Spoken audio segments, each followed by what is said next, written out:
What's good, YouTube? Welcome back to the channel. Welcome back to another reaction video.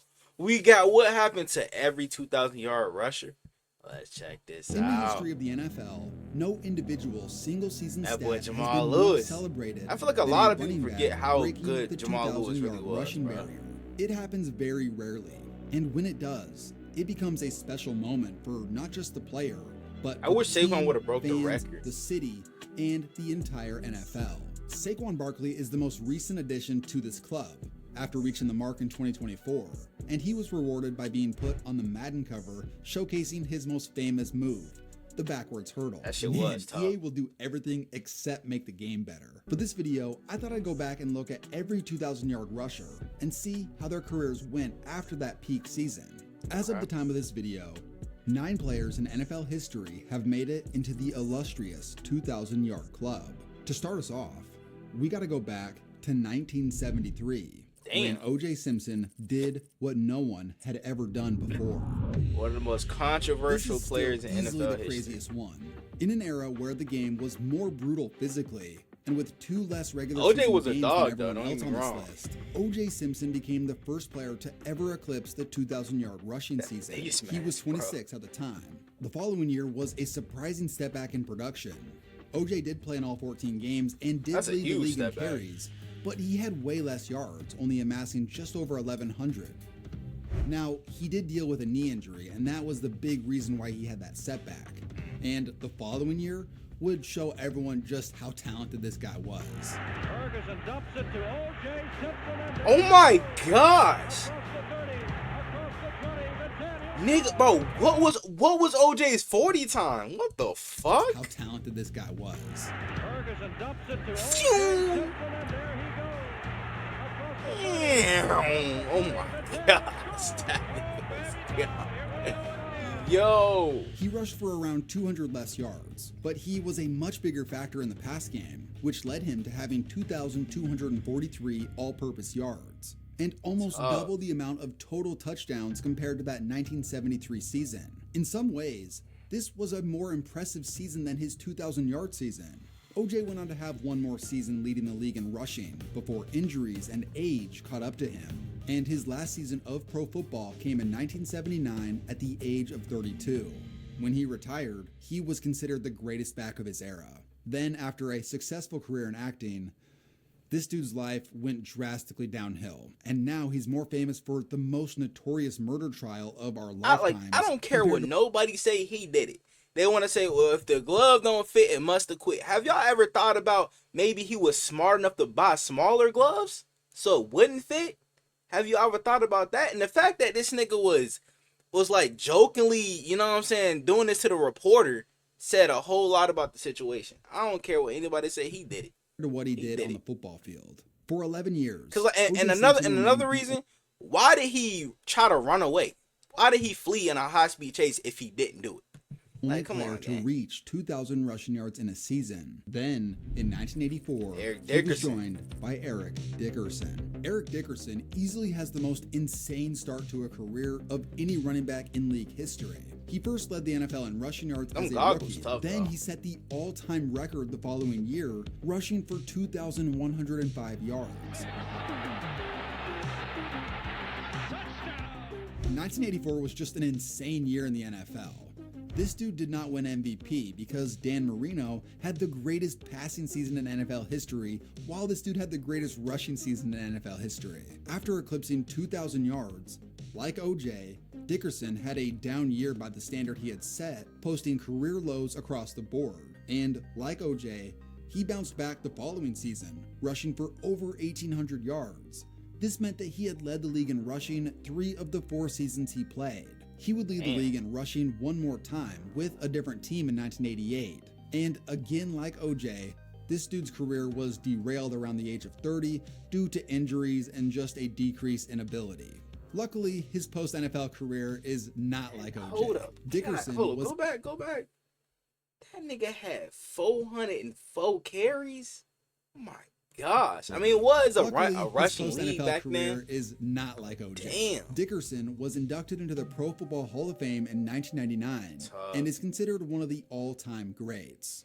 Now, it's about that time of year where the excitement for next football season begins to build. I can't even watch too much training camp footage because pre-ad. I'm already seeing it. Yep. Let's go ahead and skip that. The video. 13 years after Eric Dickerson became the second running back to rush for 2,000 yards, Barry Sanders became the third. Entering his 9th season, Barry had rushed for at least 1,100 yards every single year of his career, and he had led the league in rushing 3 times. Then, in 1997, he had achieved his magnum opus. Barry was so elusive, bro. Barry went on to take home co-MVP as he rushed for 2,053 yards on a stunning 6.1 yards per carry. You can do that? Shit, why don't they do that nowadays? The most stunning fact around this feat wasn't that Barry Sanders reached 2,000 yards in a season, but rather how short his career was following the accomplishment. After one more solid season in 1998, Barry shocked everybody by retiring in the middle of his prime. The response initially was very negative. The thing was, we rarely saw athletes in the midst of their prime, still dominating, decide to retire like this. Bro, he never had a season under 1,000 yards. I really don't blame him for retiring early, bro. You know what I'm saying? Now he could have got one more touchdown, you know what I'm saying, to reach that 100 mark, but I feel like, bro, he retired at the perfect time, you know what I'm saying? Because you see a lot of running backs in their, you know what I'm saying, careers on a bad season. He finished on an almost 1,500 yard rushing season. That's crazy. So I don't blame him, especially like with running backs' careers not lasting long anyway. You know what I'm saying? Years back made about him. Ultimately, the I fans don't blame came him for around, retiring early. and Barry is one of the most beloved former players in the NFL. Now, the NFL world didn't have to wait for long to witness the next 2,000-yard rusher. In fact, the following season, it happened again. This time by Terrell Davis. After being drafted as a lowly 6th-round pick, Terrell Davis quickly impressed the coaches and became the starter. And every year, he got better and better. In 1997, while Barry Sanders reached 2,000 yards, Terrell Davis put together a 4-game playoff run that was about as legendary as it gets, averaging 145 yards and 2 touchdowns per game. The following year, he continued to dominate, rushing for 2,000 yards in 1998. And why isn't he being talked about enough in the then? playoffs? This nigga was damn near unstoppable too. By this point, Terrell Davis had already put himself in the conversation with the all-time greats, which made the following seasons that much more heartbreaking. Injuries quickly derailed his career. He only appeared in 17 games from 1999 through 2001, getting injured in all 3 of those seasons. And then he made the decision to retire in 2002. But the NFL did pay respects for what this dude had accomplished during those 4 seasons. Despite how short this dude's career was, he was still made a member of the Pro Football Hall of Fame, which just goes to show that if you have 2 unbelievable, incredible seasons with 2 amazing playoff runs, you can be a Hall of Famer. It took just 5 years for the 5th player to join this club. This time, it was achieved by Jamal Lewis, the Ravens' battering ram during the early 2000s. Jamal Lewis entered the league an early first-rounder and immediately played a pivotal role in the Ravens' I wasn't alive during this time, you know what I'm saying? But I've gone back and I've watched his highlights in 2000. 3 years later, Lewis had his legendary 2,000-yard season. A steady diet? I'd say so. Heavy on the carbs. Touchdown. In week 2 of 2003, Jamal Lewis shredded the Browns for 295 yards. And when he played them again later in the season, he rushed for 205 yards, totaling 500 rushing yards in 2 games against Cleveland that season. After an amazing regular season, the way things ended in the playoffs were rather surprising. Lewis rushed for just 35 yards on 2.5 yards per carry in a loss versus the Titans. He was still a beast. Even back then, bro, we not running the ball in the playoffs for the rest of his career. And I was actually a big fan of his. As a Browns fan, when he came to our team in 2007 and dominated, I loved this guy. But what I found surprising was he made just 1 Pro Bowl in his career, that 2,000-yard season. And more than half his seasons, he had less than 4 yards per carry, or he missed the entire year due to injuries. Now, it took another 6 years for the 6th back to accomplish this feat. And how many yards did he get over 2,000? CJ2K. 6. Too many sixes involved with this one. But anyways, Chris Johnson first made a spark when he dropped the fastest 40 in combine history. And early on, the NFL learned the hard way just how fast this guy was. We got that getting away from the cops. By year 2, he had achieved the legendary 2,000-yard season. Not only that, he also pulled in another 500 yards through the air. That combined number of yards is still the all-time highest in NFL history, which just went on to show how versatile and explosive this dude was in his prime. And he's the only player on this list I to think have Ja might break that one day. A part of his nickname, CJ2K. After 2009, Chris Johnson didn't put up another season over 1,400 rush yards, but he did eclipse the 1,000-yard mark 4 more consecutive seasons after 2009. It really wasn't until he left Tennessee where his career took a noticeable dip. Nigga went to He played out 2014 to 2017 as a backup before his career came to an end. The best 3 seasons of his career were his first 3. Now, it was just 3 seasons after Chris Johnson's explosive year in 2009 that we got the absolutely ridiculous 2012 season by Adrian Peterson. Peterson came into the league like a freight train that came off the tracks. Way he threw that For 4 ball. straight years to start his career, he was one of the best backs in the NFL. Bro, and he AD funny continued that as hell trajectory for into that. year 5, but he tore his ACL When I and see him throw that ball. MCL late in the 2011 season. Now, anyone who's dealt with a serious knee injury knows just how brutal the recovery can be. An ACL tear alone can take 6 to 12 months to recover, and especially for elite athletes, to come back and be close to the same player that you were is actually pretty rare. But for Adrian Peterson, not only did he come back a better player, it was as if he was a superhuman version of himself. He's gonna go all the way. Touchdown. Peterson put up an eye-popping 131 yards a game on 6 yards a carry. Not only did he win Comeback Player of the Year, he also won MVP. After that, Was he Peterson the last? continued to I think he excel was the for 3 more last seasons. running back to win MVP, or the last non-quarterback to win MVP, I believe, as well. Including when he led the league in yards and touchdowns. We in need 2015. more But more other than that, his MVPs like career that, bro. post I'm tired of it 2012 just being a is quarterback more known award. for 2 things. Number 1, he's had off-the-field issues. Obviously, in 2014, His he son? was suspended most of the season due to child abuse charges. And then his post-NFL career has been pretty rough. He's dealt with law issues. It's been a tough time for this guy. And the second thing is, this dude really was going to play until they would He was not on the let him Saints? play anymore. The dude spent 2017 to 2021 on random 6 as hell. different teams. And other than 2018 and 2019, where he did pretty well for Washington, it was mostly Bro. not that great. By the end, he wasn't effective at all. Now, in terms of his play on the Yeah, field, Titans is where legends go to die, bro. prime. So I'm Everyone not who surprised he was witnessed on it the will Titans. remember just how special that 2012 season was. By this point, you really begin to notice some of the weird coincidences that are popping up. It took 5 years for the 5th running back to join this club, and it took 6 years for the 6th back to do the Derrick same. Henry?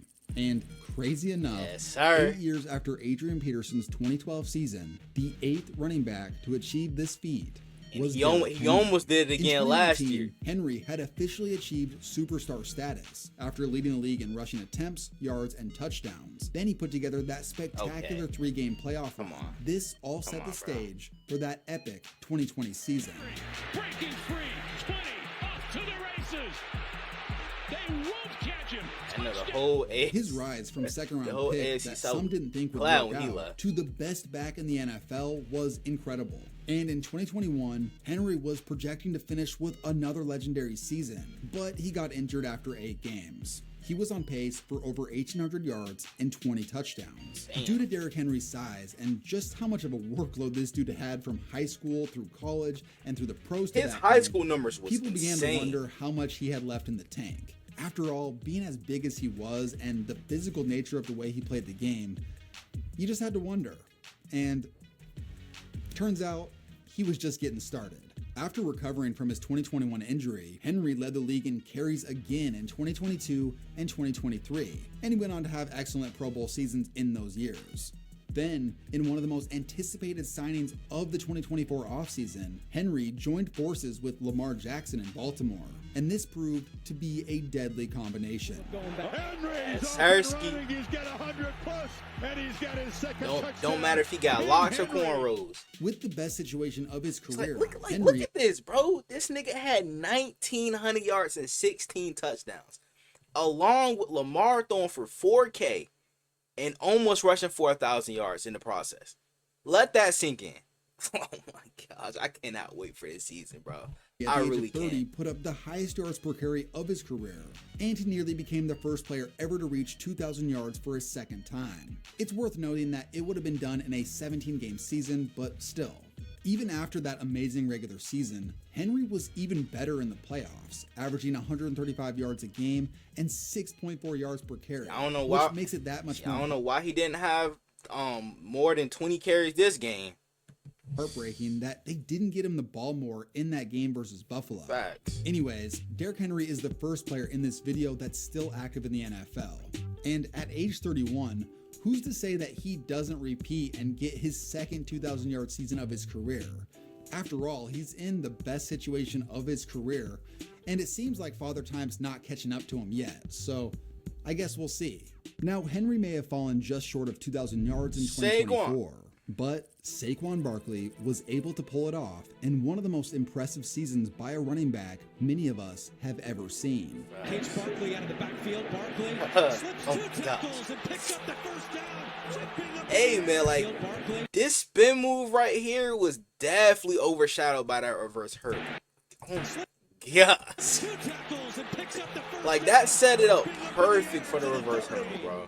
He reached the 2,000-yard mark in 16 games and Disgusting. averaged a ridiculous 5.8 yards per carry. But beyond this, he truly saved his best for last in the playoffs, where he put up just a yard shy of 500 rushing yards in 4 games. That is and he insane, made multiple bro. game-breaking plays that helped Philly reach and win. Hold up, go back.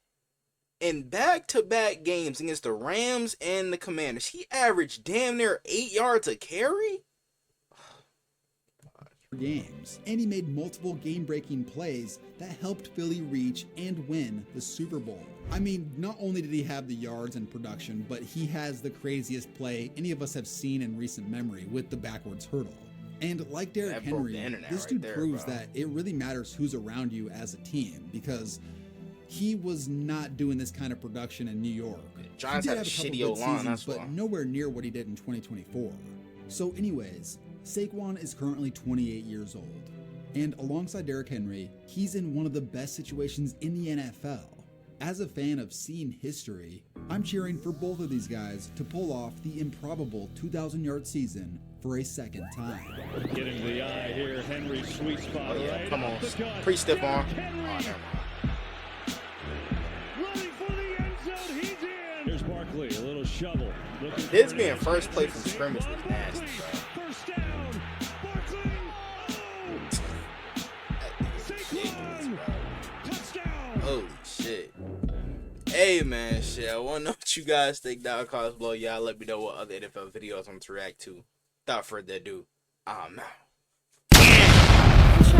I'ma make them feel me, make them people when they show me. And if you don't know me, I'ma make sure that you know me. I hate to say it, but I really think I'm broke. But I know I'm chosen, I really know I'm chosen. I know I'm chosen. I was just lost a year ago, but now I'm focused. When good at sports, this microphone can be my trophy. Not taking drugs, I found a better way of coping.